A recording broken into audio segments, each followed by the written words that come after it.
Well, good evening, everyone. How are you? It's lovely to see you again, and a very warm welcome back to What's for Tea, and indeed our meals of the week for this week commencing the 21st of October.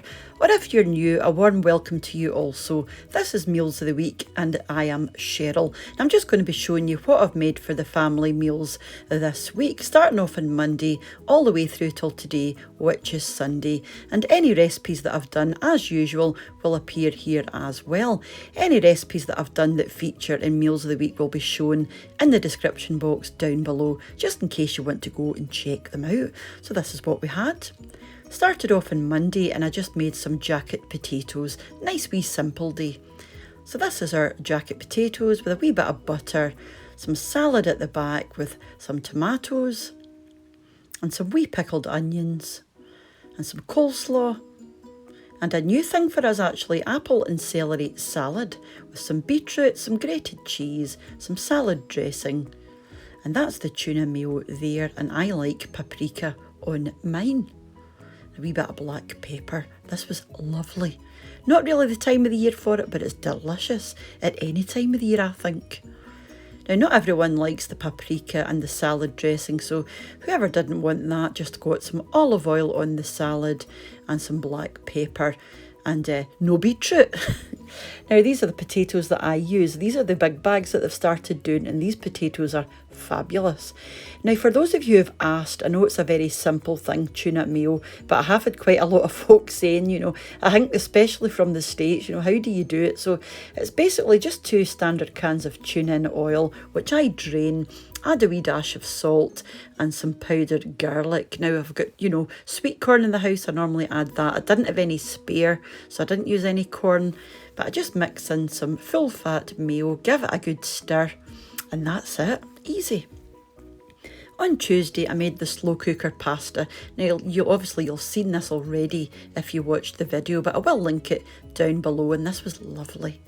We just had some tomatoes with Italian herbs on top and some garlic twists at the side. Moving on to Wednesday, something else we haven't had for a wee while, some mince and tatties. So some baby potatoes, some broccoli, and that's the mince there. I did actually manage to get to the butcher, and this was gorgeous. Moving on to Thursday again, some butcher pork sausages. So again with a wee jacket potato and butter, some pork sausages, some good old baked beans with some grated cheddar on the top. Another very simple this, guys, but beautiful combination with the tatty and the beans and the cheese. It all goes ooey gooey melty. Moving on to Friday, our usual steak and cheese pasta bake. Now, I will link this in the description box down below. This is a must try. Doesn't look very pretty, but it's delicious. With some garlic bread and some black pepper on the top.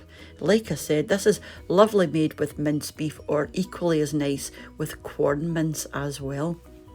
Moving on to Saturday, another one you'll have seen if you watched the recipe.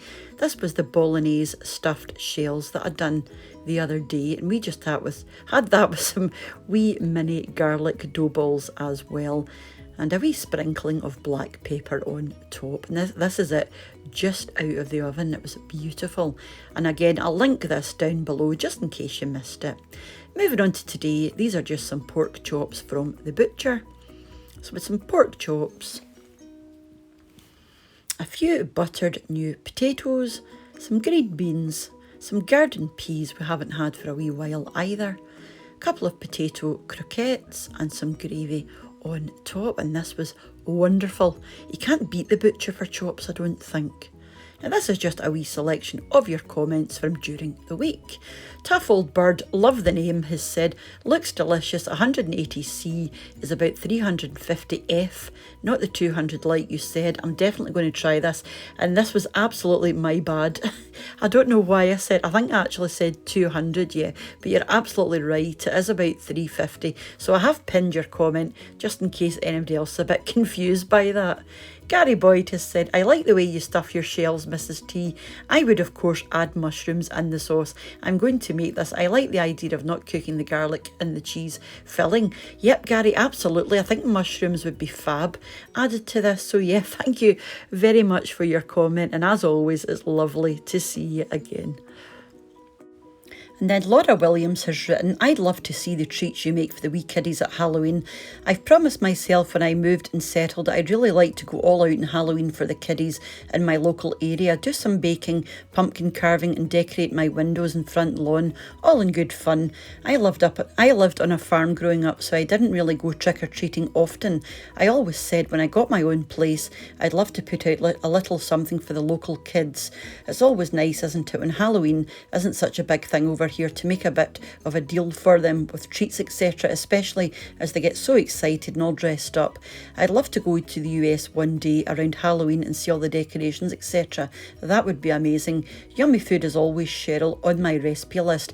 And yeah, I completely agree with everything you just said there, Laura. I mean, I think Halloween in the US is a much bigger deal than it is here, but I think as the years are going on, we're getting more and more on board with these kind of things, but it's certainly a bigger deal in the USA, and I think to go over there at this time of the year would just be amazing. I think all the bigger stores like Walmart and the big supermarkets would be absolutely stocked with everything you could imagine. So yeah, that would be quite a sight to see, I think, and all the houses I think would be over the top decorated with Halloween props and different things. So yeah, something I'd love to see as well.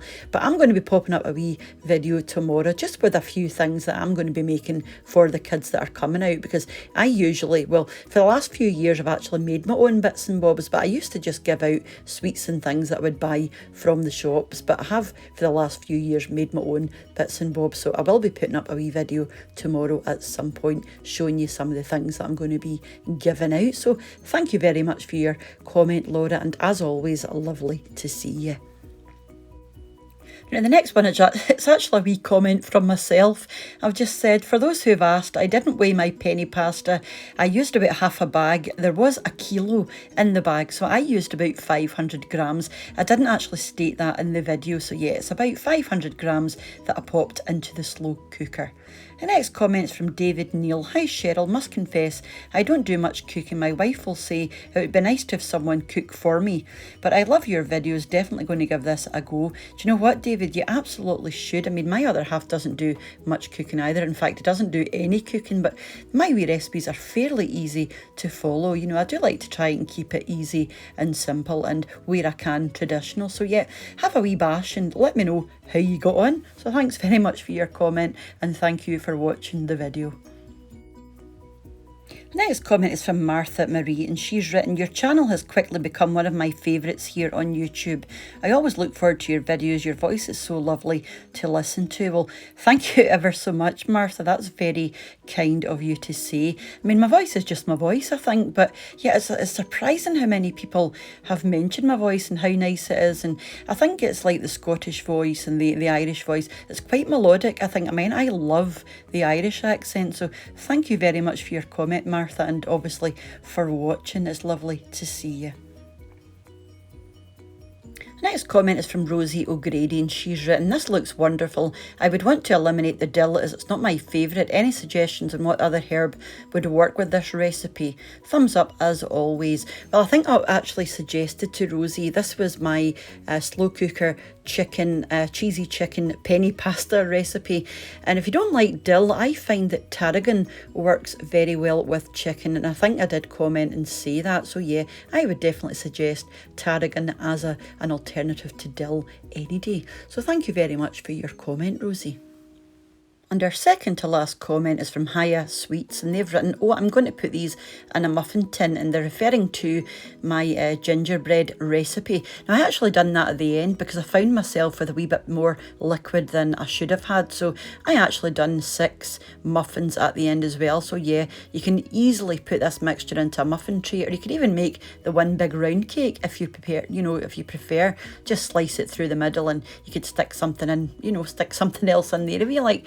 That's a beautiful thing about cake batter. You can make it into whatever shape you like. So certainly muffins is a way to go. Icing on the top, beautiful. So thank you very much for your comment. And our last comment this week is from Sandra Grierson, and she's written, "Hi Cheryl, I made this recipe for the gingerbread at school many years ago. It's super tasty. I did it without the icing, but from now on I will be. Take care." Well, you know what, you can actually, it's just one of those recipes, you can add icing or have it without icing, you know, especially if you're having it with a cup of tea or something. You might want it without the icing, just have a wee slice with a cup of tea, fantastic. But I find it's quite a, you know, it's quite a dry cake or a dry loaf, and I just think the addition of the icing just gives it that wee something extra, you know, just a wee bit of extra oomph, especially if you're having it with something like custard. You know, you pour the hot custard on top and the icing melts and all kind of swirls in, and just, it's just lovely. I get very carried away, don't I, when I'm talking about these kind of things. But I'm quite passionate about food, and that was you know, that's what started my channel. You know, just simple classic recipes are where my heart is, really. So yeah, I just like to bring you these wee kind of classic recipes where I can, and I'm just so glad that you're out there enjoying what I'm doing. So thank you very much for your comment, and indeed for all your comments. You know, this is coming up to my 2-year anniversary here on YouTube, and I'm just blown away with how many of you have stuck around from the beginning, and indeed all the new subscribers that are coming on board on a daily basis. Now, we just went over 10,000 subscribers the other day, and I'm just so thankful. So thank you very much, guys, for coming over again this week just to see what I made for the family meals and hanging on till the end to see your comments. So from our house in Scotland to yours, wherever you are in the world, mind to take care of yourselves, and bye for now. Bye now.